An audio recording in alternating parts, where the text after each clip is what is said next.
Okay. Welcome, everyone. My name is Libby Frolickman. I am one of the team leads for the women's rights team, and we are so happy to have you join us here today for our 8th annual Women's History Month commemoration. We have some amazing women with us this morning that I'm excited to hear from. We're going to jump right in because our first speaker is at a protest in LA and wants to speak with us before it gets going. Ada Briseno came to the US at 7 years old, escaping a hostile dictatorship, and as an adult, dedicated her career to building grassroots organizations, uplifting marginalized voices, and bringing together diverse communities into powerful progressive coalitions. She is the past chair of the Democratic Party of Orange County, an elected DNC member, and the co-president of the union representing over 32,000 hotel workers. She was named one of the OCU Register's 100 Most Influential 4 times. Please welcome Ada Briseno. Good morning, Huddle. Can you hear me? 1 second, I want to pin you. Okay, hopefully everybody can see you. We can hear you.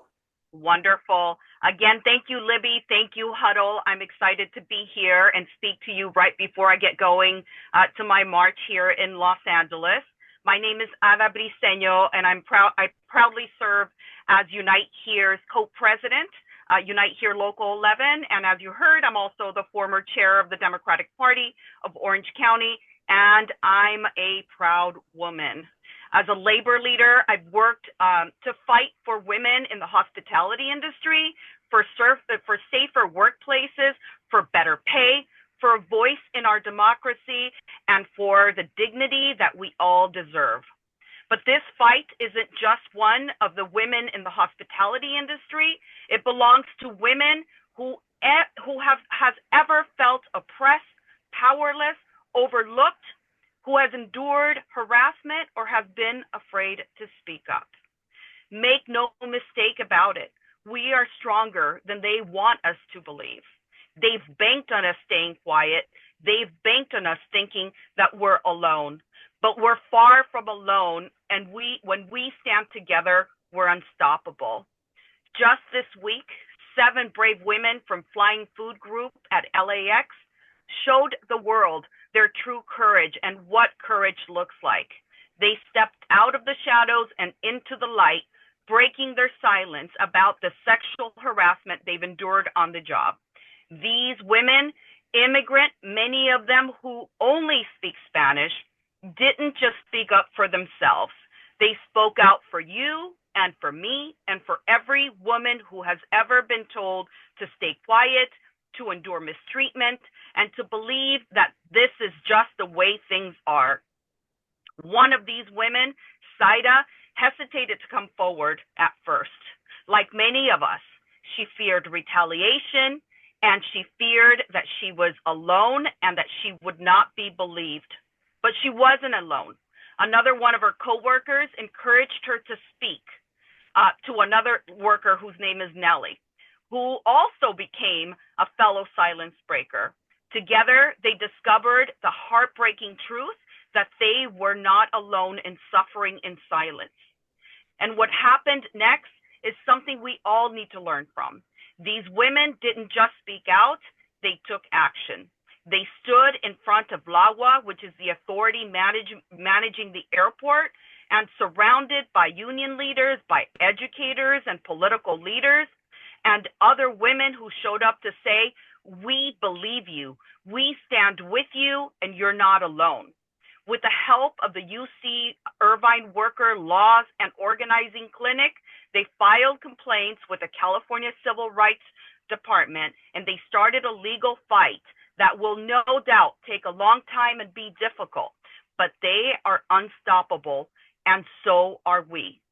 These women teach us the powerful lesson that courage is contagious. One woman's voice can spark a movement. Saida found strength through Nellie, and Nellie found strength through other women. And together, we found strength in all of us. I know that these times can be difficult. I know Trump and Elon Musk are wreaking havoc in our federal government, and they're intent on destroying every single structure that is there to help us. And I know that it can feel daunting, but every notification we get out of DC. But let's be clear. We've been here before, and we will only get out of this by organizing and building our own structures. Every structure that they break down, we have got to build our own by having women stand up. And it takes all of us together to challenge all these injustices. If you've ever felt afraid to speak up, just remember this. Our voices are powerful. If you've ever thought you're not a leader, think again, because leadership isn't about titles. It's about courage. It's about showing up, speaking out, and refusing to back down. And that fire and that strength, that's already inside us. These women at Flying Food Group didn't wait for permission or to demand justice. They didn't wait for someone else to save them. They stood up and sparked something bigger than themselves. This world doesn't change on its own, folks. It changes when women like us in the room stand and demand better, when we organize, when we build together, when we refuse to accept anything less than what's right. We're not done fighting. This is just the beginning. Stand with me. Stand with yourself. Stand with women who came before us and the ones who will come after us. Sí se puede, and thank you for hearing our voices. Perfect timing, exactly 5 minutes. Thank you so Wow. much. Thank you so much for making time to speak with us, and we will be by your side soon. Thank you. Thank you. Okay. Originally from New York, Jen S. has almost 15 years of experience in digital marketing and has lived in Southern California since 2018. She is a second-generation child of immigrant parents. She is a newbie to organizing.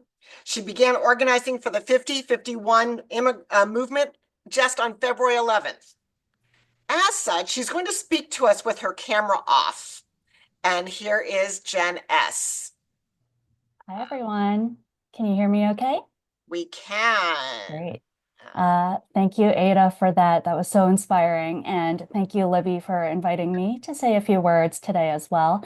I thought I would tell everyone a little bit about the now viral 50-51 movement, which is a very new kid on the scene, and to tell you the story about how I first got involved. So the goal of 50-51 is to uphold the Constitution and end executive overreach peacefully. Our aim is to bring people, visibility, and momentum, combining these with the strength of existing activist organizations like OC Huddle and Indivisible to connect our communities with meaningful local action. So the 50-51 movement was born on Reddit in response to a call for 50 anti-fascism protests in all 50 states, all on one day. And their first nationwide protest was held on February 5th. Locally, the first Orange County 50-51 protest was held at Irvine City Hall on February 17th, also known in the movement as No King's Day, and another on March 4th, when we marched forth for liberty on the day of Trump's first address to Congress. Each of these protests have now drawn hundreds of people, and the positive response has been frankly overwhelming. But as for how I first got involved, at the beginning of February, I was feeling frankly terrified, having the first panic attacks of my life. I had finally started calling my congressional reps, also for the first time in my life, but it didn't feel like enough. I had participated in protests before, and I thought that I couldn't be the only one in my neighborhood feeling like we all needed to be out on the streets every minute we could. And so I spent a lot of time on the internet trying to find other people near me who felt the same way. I now know that there were many protests already happening then, but there just didn't seem to be press coverage of these demonstrations happening anywhere. At this point, I reluctantly got back on social media. I was scouring Facebook, Instagram, Reddit, TikTok for nearby protests. I eventually found a pro-immigrant march in Orange, and it just felt so good to be around people who seemed sane, and I needed more. And so on Reddit, I saw something called 5051 had held a massive protest in LA on the 5th and was planning another one for President's Day in North Hollywood. North Hollywood just seems so far away. So I emailed my local district council member to ask if a permit was needed to just show up at City Hall with a sign. She didn't reply, but she did forward my query to the Irvine police, who wrote back and informed me that sidewalk protests at City Hall were covered under the First Amendment. And from there, it was on. And so I had never planned a protest before, but my background is in marketing. So I created a flyer and I spread it online everywhere I could. When the day came, I expected maybe 20 people to show up. But as we pulled up to City Hall, I couldn't believe my eyes. Literally hundreds of people had turned out with their signs and flags, including our Congressman, Dave Min, and other elected officials. And so several activists connected with me after that first protest, wanting to hold weekly Sunday rallies to bring the community together in solidarity and to show visible resistance. These demonstrations now draw hundreds of people, sometimes multiple times a week, to Irvine City Hall. We get tons of first-time protesters. I think it's become really obvious to me that it helps everyone to know that their voice matters. They're allowed to protest. To realize that their neighbors feel the same way that they do. Our power is in numbers, and it's so vital that those of us who can, that we come together in person, that we grow these protests that are now happening every day at school board meetings, city halls, town halls, and Tesla dealerships, both here in Orange County and across the country. And following all of these other 5051 accounts is so inspiring because you see this happening everywhere. And so I think it's clear we are living through dark times, but in a few short weeks, I've met so many incredible and dedicated fighters, both locally and nationally, who have been doing this for so long already, especially women. As we know, women are always key to this fight. I know I'm speaking to many right now who have already been doing the work for years, and I hope others like me will wake up and join you ASAP. If I can do it, anyone can. And so lastly, what is next for 5051? We are planning our next 50 states, 50 protests mobilization for Saturday, April 5th. We are calling for the removal of corrupt politicians, the reversal of the damage that's been done to our government, and for the reclamation of our democracy. And so at 5051 OC, we're partnering with so many of you on this call. So Lavender Dems, OC Huddle, Indivisible, many other orgs to hold the demonstration in Santa Ana that day. If you are interested in keeping up with everything else we're doing, you can follow us everywhere except for X at the handle 5051OC. And stay tuned for more details. Thank you very much.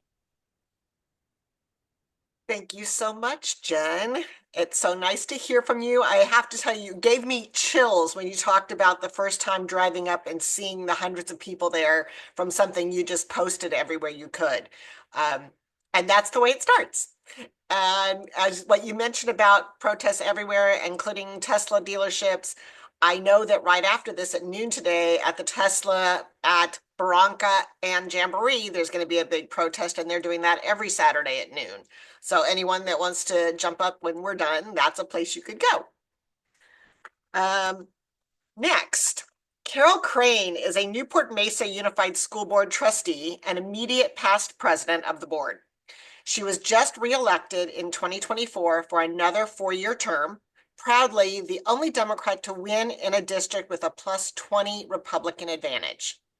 In 2022, she was selected as OC's 5th District Woman of the Year in Education, and this year she was the recipient of the Elks Newport Harbor Citizen of the Year.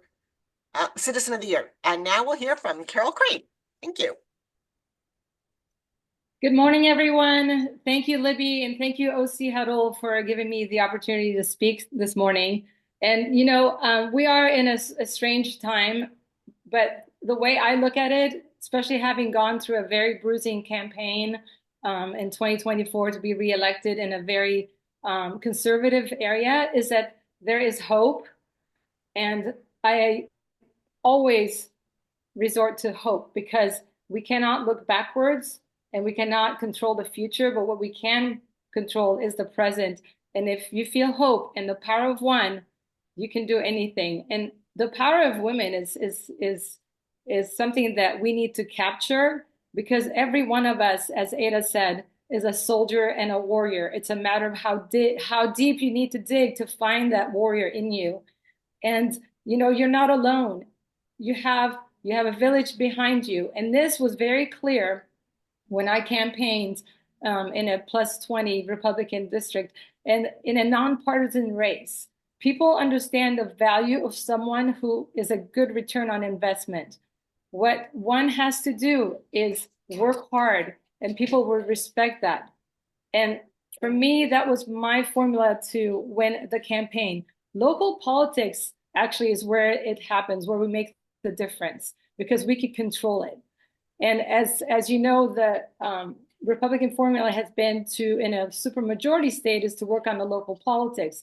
Well, so this is also our formula for success.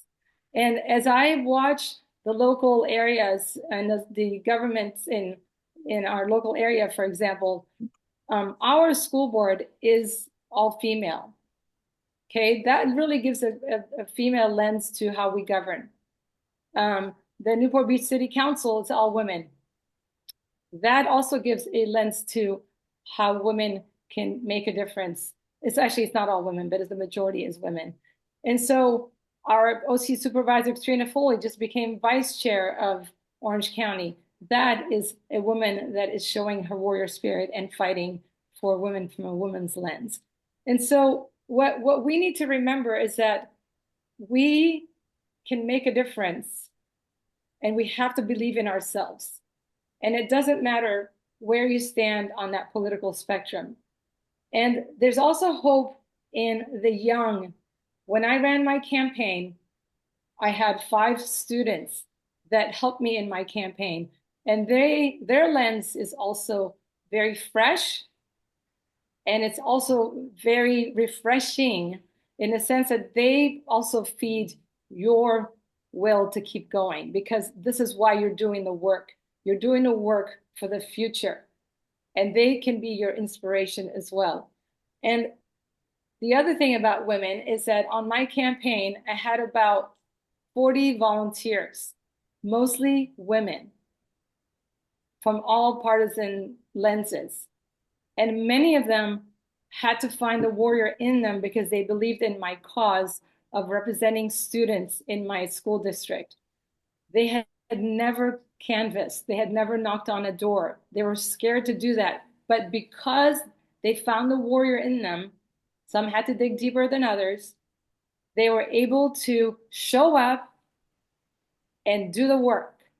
And this is how my campaign was successful, was knocking on those doors and women showing up for me because they understood the value of education and the value of someone who will govern in a lens that is not ideological, but more about student success, pathways to success, and outcomes for kids and support for kids, all kids.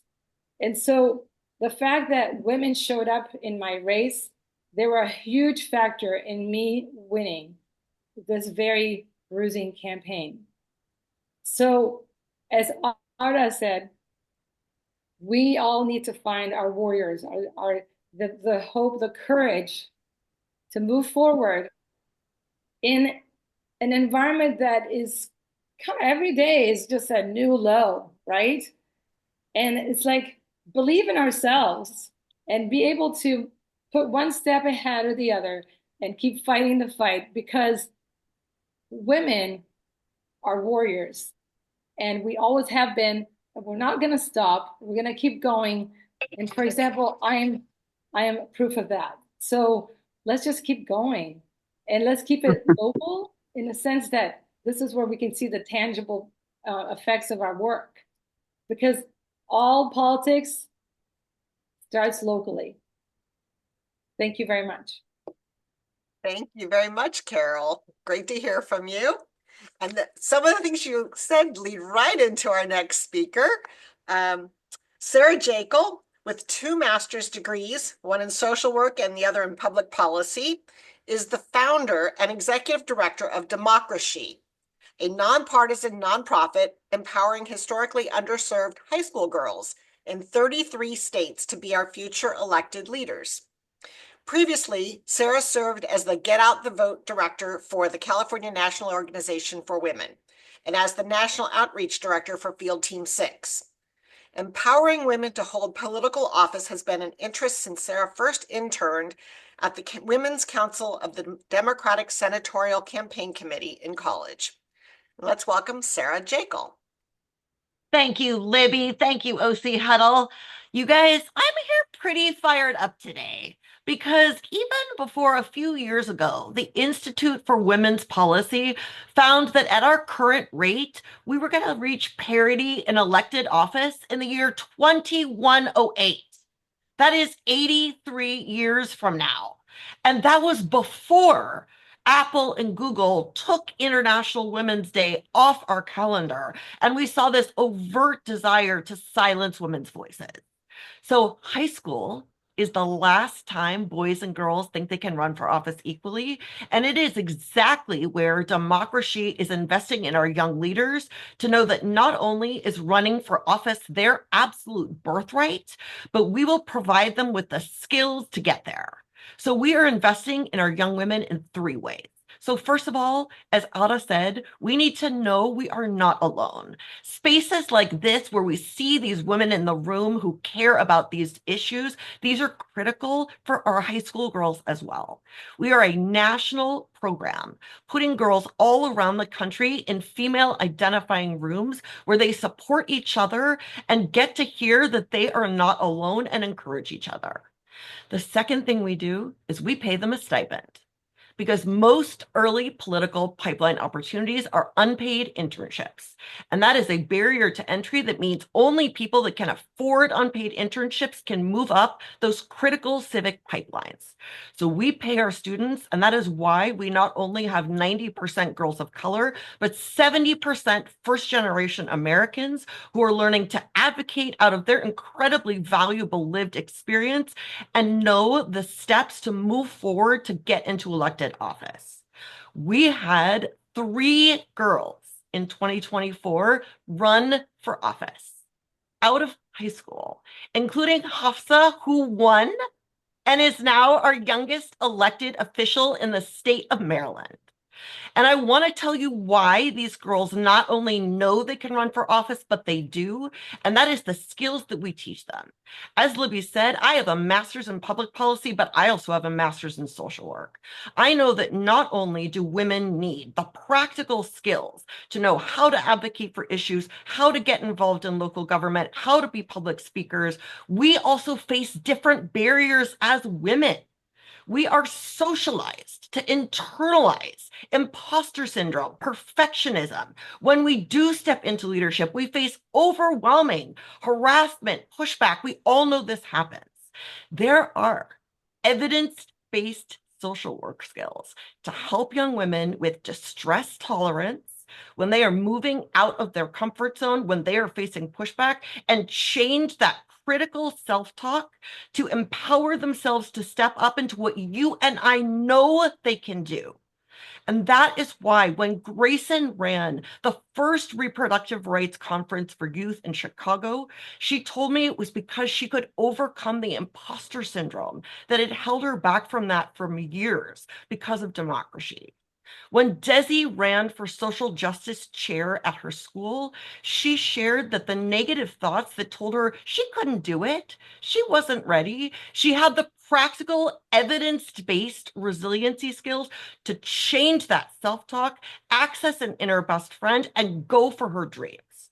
When Michaela was presenting on the effects of social media on the teen brain, and young men marched into that room, chanting the name Andrew Tate over and over to throw her off her game, to silence her, Michaela knew what to do. She grounded on Mother Earth that has her back. She reached for her inner best friend that said, you have worth, you have a voice. Not only was she not silenced, not only was she not intimidated, she presented in such a way that teachers asked for her presentation, and those boys not only shut up, At the end, when she shared what Andrew Tate actually says, they were the ones who let out a low and horrified, whoa. She changed minds.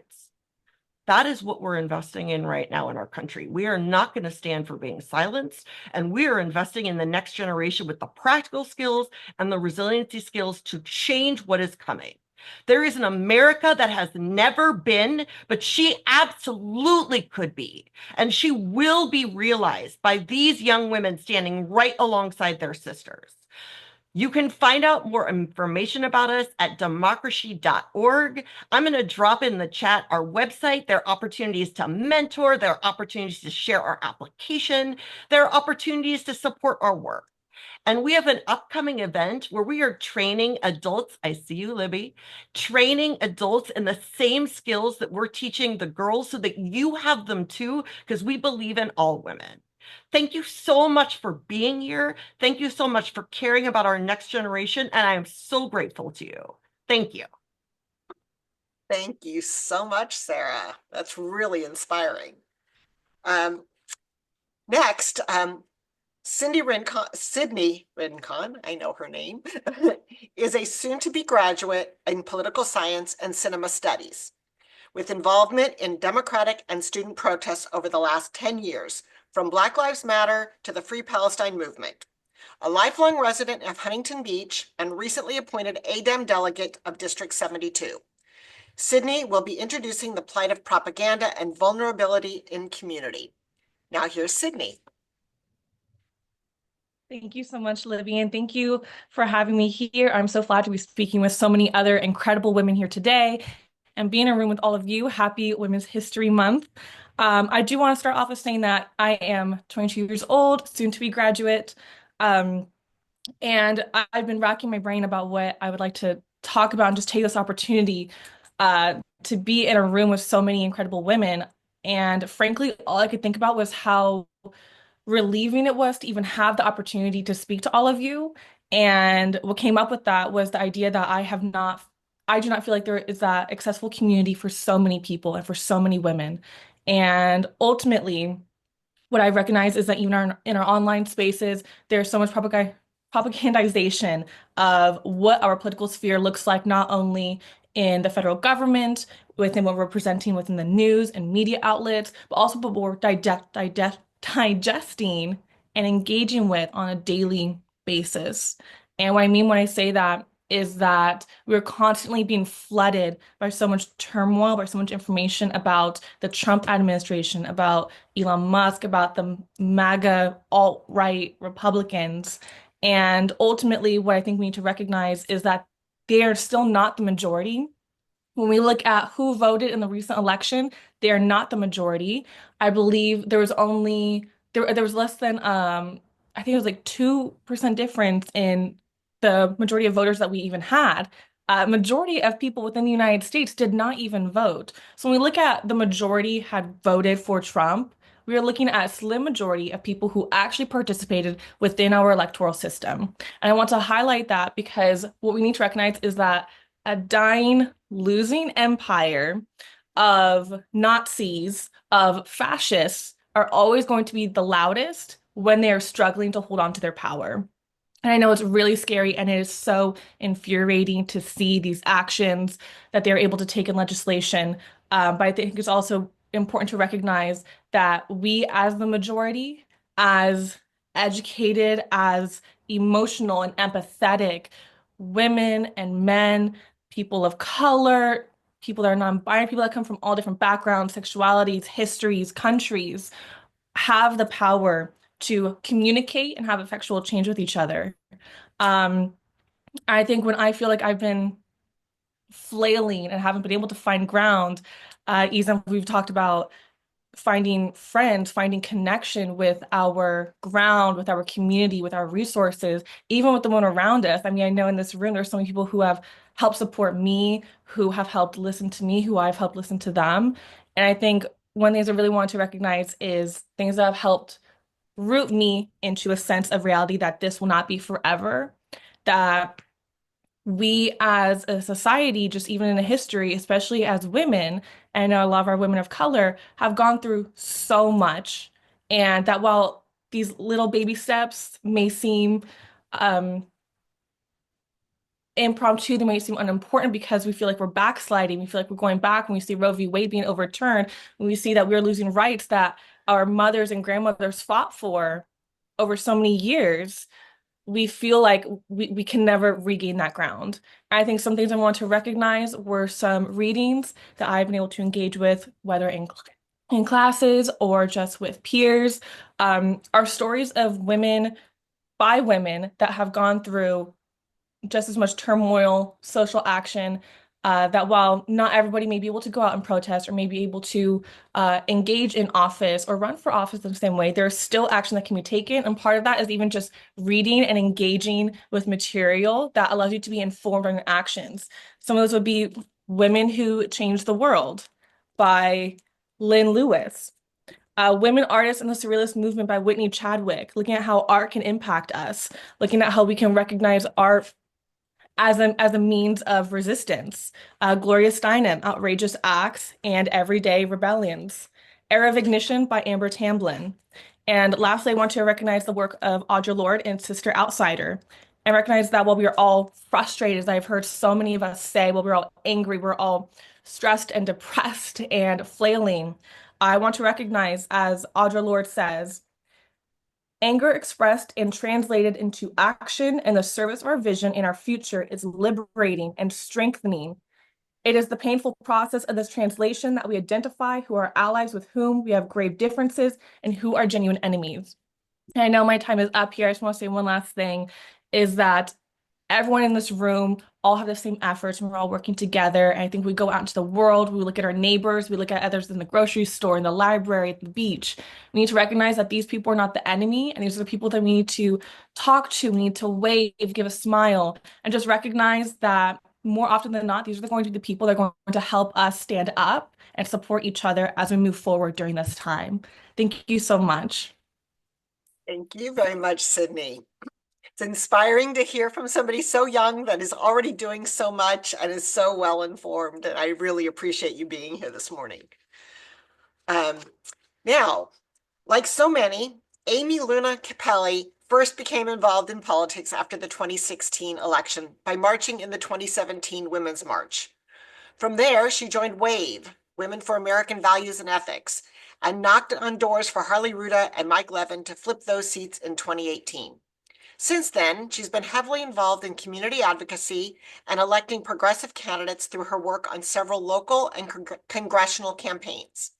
As a board member of Planned Parenthood's Community Action Fund, an advisor for the Schools Committee of Asian Americans in Action, and in various positions within WAVE.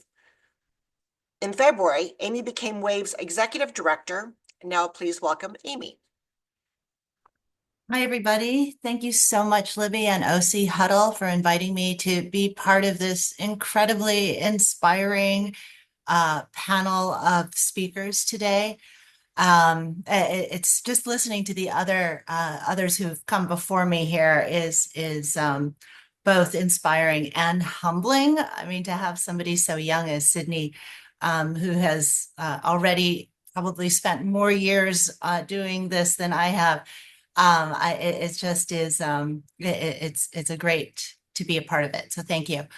I wanted to today just speak a little bit about WAVE's origin story, because I think it's a lot like many of what we've already heard of women who have felt anger, despair, and just wanting to do something about the world that they were seeing that didn't match the world that they wanted to have exist.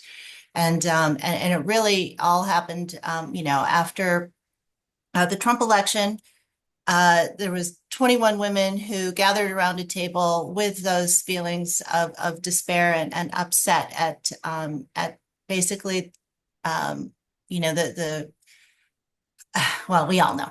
Anyway, but instead of just continuing in their despair, they decided to build an organization that could do something about it. And so in that group, the group created a PAC, a super PAC, and a 501c4 action fund, and got to work at engaging new activists and connecting them with activists who had been working in this space, and got them the opportunities and the skills and the forum to make a difference in electing progressive candidates. And like many of your organizations that we've already heard from, we worked together to flip the House seats in 2018 here in Orange County. And I think that story of bringing in people who until that point had only been involved in politics with voting, I think is really important. I know Sydney talked about trying to get the majority of people who had not voted off the couch, and organizations like the ones that are on this call and also in WAVE is trying to bring people off the couch to get activated in their communities. And I think that's it's a key thing, because I know like all of the people who have been here and doing this work, we only can do what we do by growing our numbers. And you know, my story is in that I grew up a daughter of immigrants in a culture that was really raised me to be quiet. And it has taken years and years and decades really to get the same kind of voice and boldness that a young woman like Sydney already has. And so that is what we are trying to do. And I know that by building our voices, by building our skills, by building our courage, we can create the world that we want to see. I was really just struck right by the Daily Show the other day had Jon Stewart had Matthew Desmond, who is a sociologist and author of a book called Poverty by America. And in that he mentioned in that speech, he mentioned that we in the United States here have the means to end poverty by doing nothing more than collecting the taxes that are already due by the top 1%. So not by increasing taxes on anyone else, but just by collecting the taxes that are due. So the cost of the amount of taxes that are still out there on the table is $175 billion. And the cost to lift everybody up out of poverty in the United States is $175 billion. But we don't have, we have the means to do it, but we haven't got the will to do it. And so I think what that means is that for us to create the world that we want to see, we need to bring all these voices, all these people off the couch, build our will to do the things that are in our means to do, and to talk to others about how it is possible to do this. And we can do that in communities together, like the one that we have with WAVE, with OC Huddle, with Indivisible, all of these organizations. And I just hope that you know, what we can build is a pathway to bring new people in and find their communities, find their issues that they want to engage in, and get involved. And so thank you again for the opportunity to speak, Libby, and I am looking forward to continuing on in solidarity with all of you. Thank you so much. And that's a great point you brought up about if we only collected the taxes that were owed, that we could bring our country out of poverty. And that is certainly a woman's issue. Lifting all of society is certainly a women's issue, and that's really key, that if we just collect the taxes that are owed.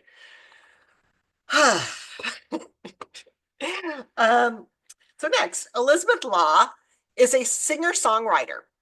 political activist, mental health activist, and business owner from Orange County with a degree in philosophy from Cal State Long Beach.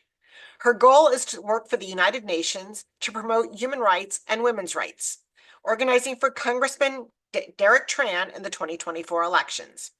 She is a survivor and proponent of women reclaiming their power through telling their stories and paving the way for other women to thrive and survive in America post the 2024 election. So here's Elizabeth Law. Oh, good morning. Can everyone hear me okay? Yes, as you lean in, it's much better. Awesome. Great. Okay. So, yeah, good morning. So my name's Elizabeth and I'm a singer-songwriter. I'm a political activist and a mental health advocate from Orange County. I was an organizer on the Derek Tran campaign for the 2024 election. Currently, I'm working at a tech startup called Elevasis.io, where we implement AI into business systems. First and foremost, I want to go ahead and thank Libby and OC Huddle for having me here. It's an absolute honor to be speaking before you about women and human rights. Really, it's about all of us, and until every woman is treated with dignity and respect, our fight is far from over. And I extend the sentiment to both men and women that we can humanize our experiences and stand in the forefront of change. In many ways, I do see our fights almost to be a spiritual war where we are fighting for the right to be heard, the right to be seen. Just as the generation before us fought for the right to vote, and in leading the movement for justice, as women, we're often the ones facing discrimination, violence, and systemic barriers that hinder our full participation in society.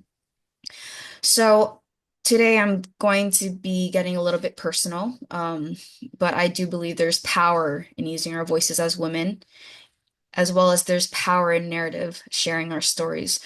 Due to legal purposes, I'm going to refrain from sharing my entire story, but will provide a synopsis of my journey into advocating for women and human rights. So as a singer and songwriter, I started singing when I was 8 years old. I was quite young. It was a passion that was given to me. The lyrics, the melodies all came so naturally to me at 8 years old. When I was 15, I was pursuing a music career.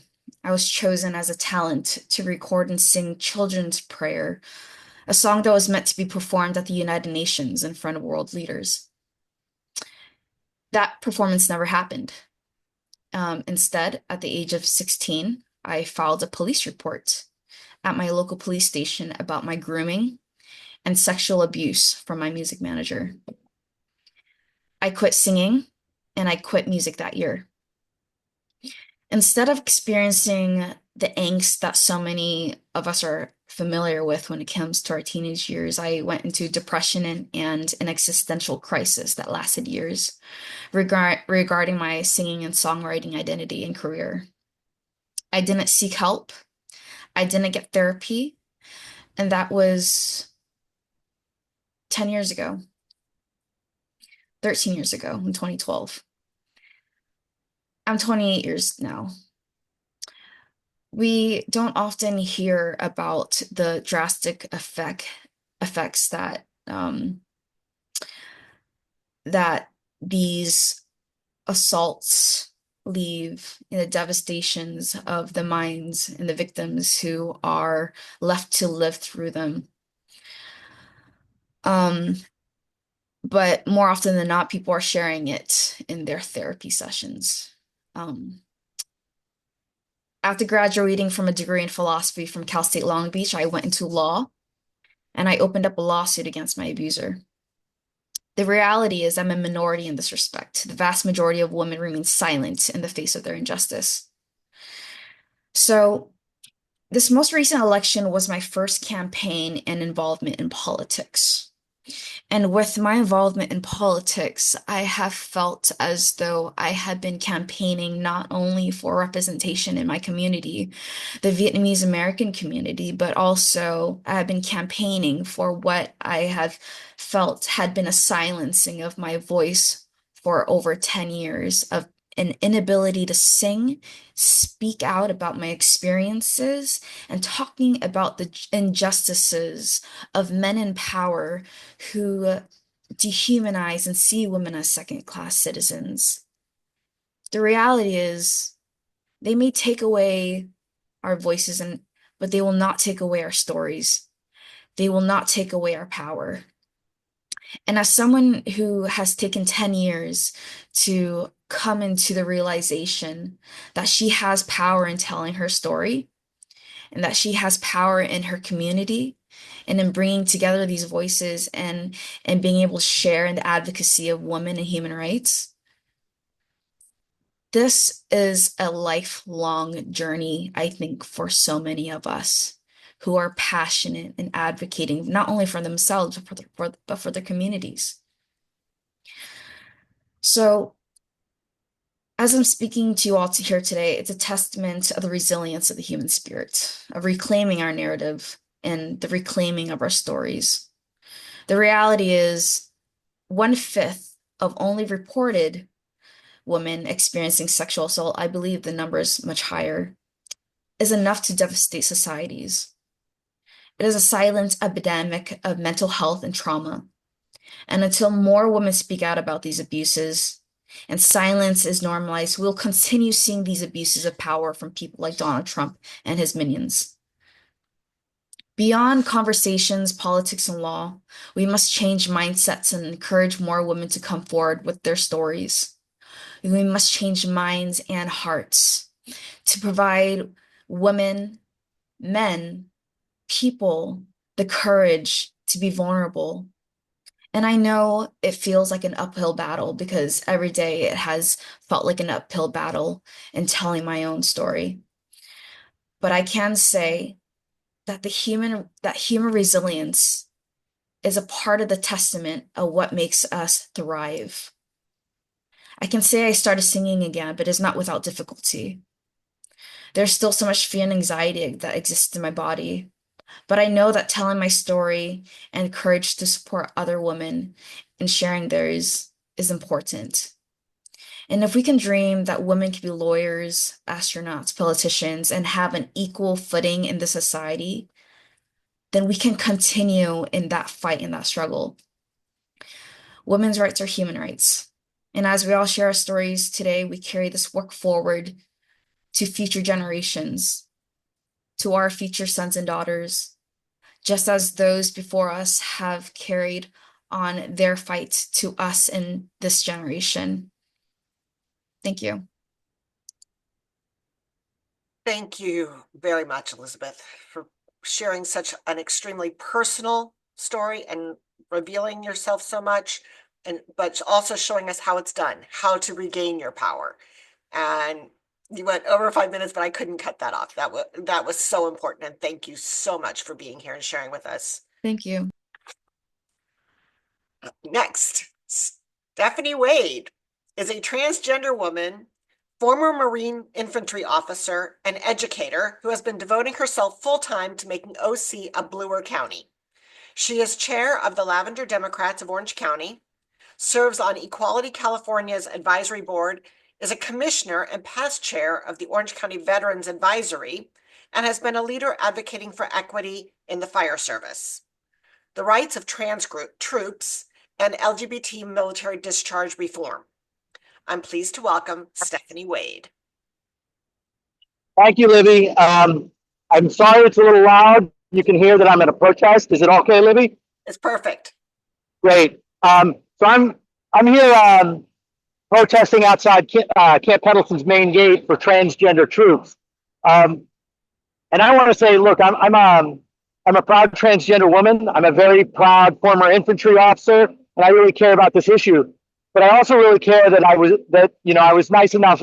Libby was nice enough to invite me to this space, and that OC Huddle has always, included me. And I'm not at all unaware of, when I hear people like Sydney speak, and the rest, that I just benefited from a mountain of privilege as a white male for most of my life. And I always thought of myself as a feminist, but boy, when I came out, as transgender, boy, did I get it. So I really feel that I'm in solidarity with all of you, and your issues are my issues. And I appreciate that you've welcomed me into this space. I'll try and be really quick. You know, first of all, I want to say that the things that we're seeing, the attacks on women, the attacks on people of color, the attacks on queer people, especially transgender people, you know, some people try to say this is a distraction. It is not a distraction. It's not a bug. It's a feature. In fact, these people are ideologically committed to a hierarchical order that puts white men at the top and then decides who's underneath or what order. So, you know, I think that's important to stress, but I don't want to harp on the negative because Lord knows we have a lot of that. I want to harp on the positive. And I want to say that there's a woman that you might want to look up. Her name's Erica Chenoweth. And she is a professor at the Harvard Kennedy School who's devoted her entire life to studying peaceful, nonviolent resistance movements. And what she discovered is that peaceful nonviolence is a better tactic and is more successful historically than insurgencies or other violent movements. So the point of this is we're on the right track and we can win. And in particular, the other chief finding of this woman's lifetime of research is that there's a tipping point at about 3.5% of a population. When you get 3.5% of a population to be actively and regularly committed to peaceful nonviolent protest, when they have sustained action, then you usually win. And so that's where we need to get. You know, we all have these friends who vote but don't do much else, or sometimes they don't even vote, and then they talk about politics incessantly. But the building of power and the getting people out to take real actions, to knock on doors, to work for good elected officials, to volunteer, to show up and protest, to write letters. These are the actions that'll get us to win. And we need a vanguard of about 3.5%. And so I'll just sort of close by saying, we need to think about that's what we can do, about building that vanguard. I know Libby, you know, and OC Huddle folks and Kathy Ryder and Amy Capelli. These are people I've now known for at least 8 years. And like a lot of them, I came from an organizing background. In my case, it was with the Surfrider Foundation, Environmental Action, but I've been somewhat aloof from direct political organizing. And so when Trump happened, I became class of 2016, like the rest of them, and I suddenly got really, really, really active and engaged in politics, in who we can get elected to try and save our democracy. Well, you know, one of the things I discovered is a lot of people were warm and welcoming and decent and kind to me and helped promote me in politics. But, you know, there were others that, you know, it was a turf battle and they were like, where have you been before? And, you know, like, this is our Dem Club. And, you know, you could see there's some territoriality. So this is what I want to close with. I want to close with the most important thing we can do is try and find these new people, to encourage them, to let them lead, even though you might be frustrated and say, I've been doing this for 8 years. You know, most of us are tired. Let some of these people lead, encourage their ideas, be supportive. And towards that end, you know, be the welcoming person. So we build that 3.5% health, 5% of the population to get active and engage with us. And the last part of it is, I'm going to ask folks to come to a rally that was already mentioned. It's No Kings OC.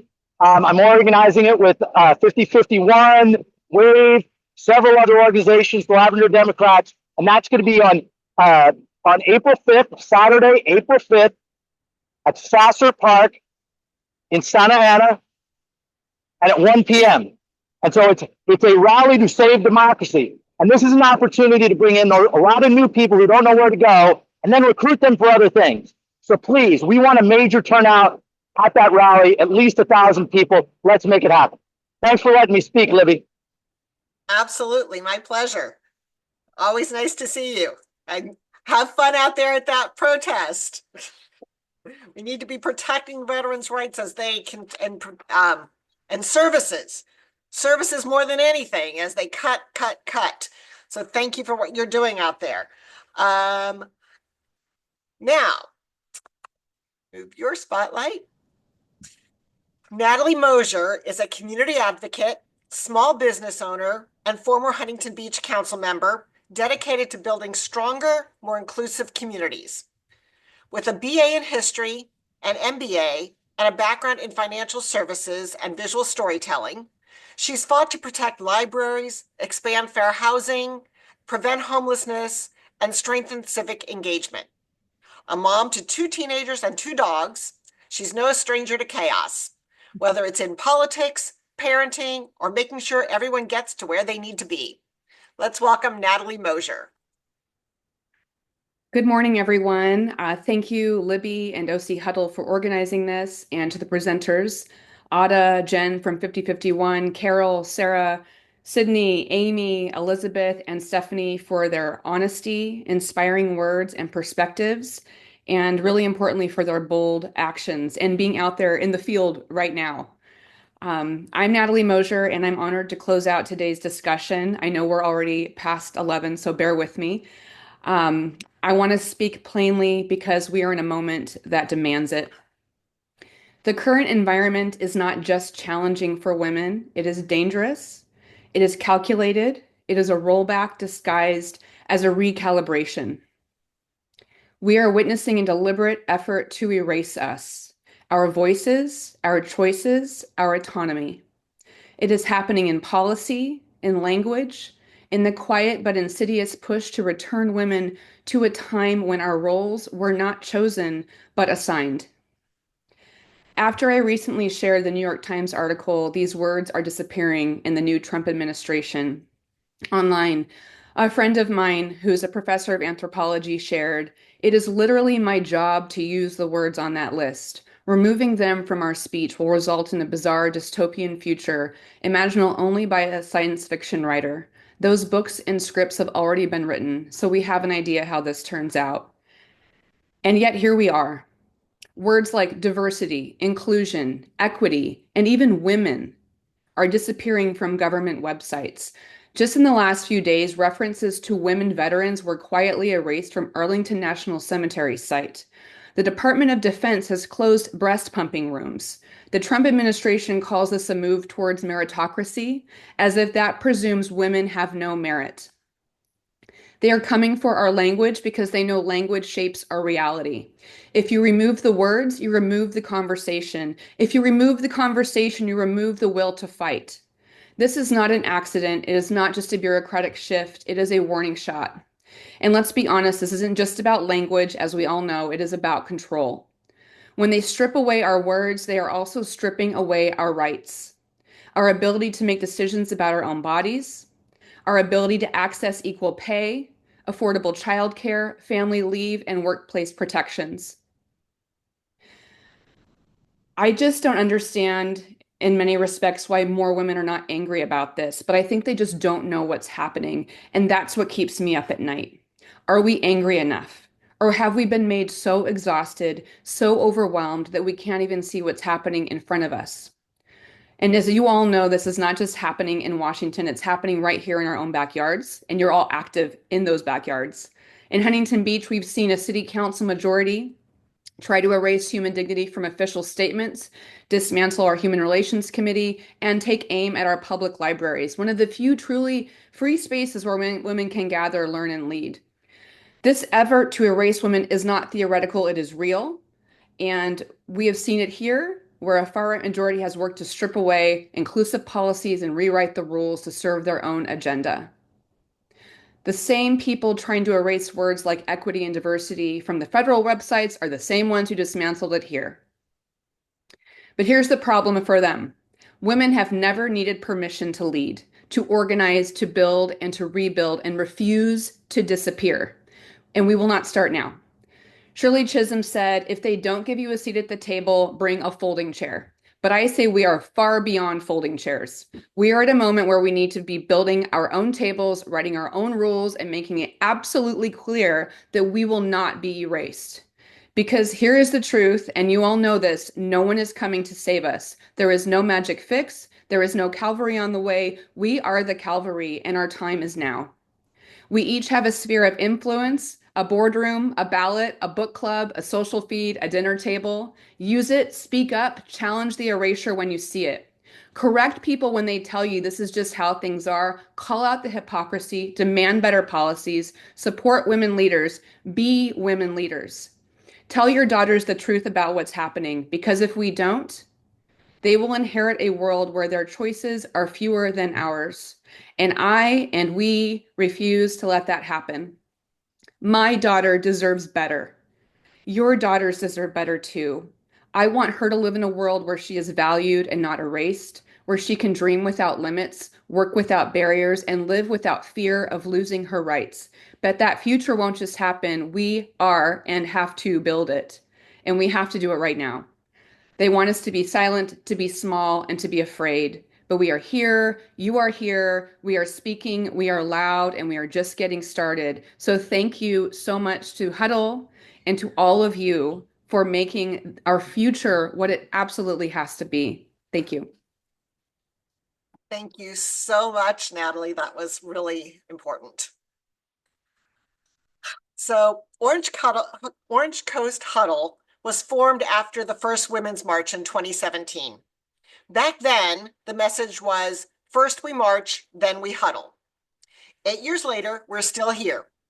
We formed ourselves into 5 teams to focus on issues that were threatened particularly because of Trump's election, but were things that would require ongoing attention. We focus on women's rights, environment, healthcare, equity for all and immigration rights, and voter engagement. I want to thank you for our amazing speakers this morning and thank all of you for joining us to hear what they had to say. Please follow us on our website at orangecoasthuddle.com and on all the socials. Just join us next year for our 9th annual Women's History Month and throughout the year. And please stay, I'm going to stop the recording, but please stay on to hear about a few current upcoming events.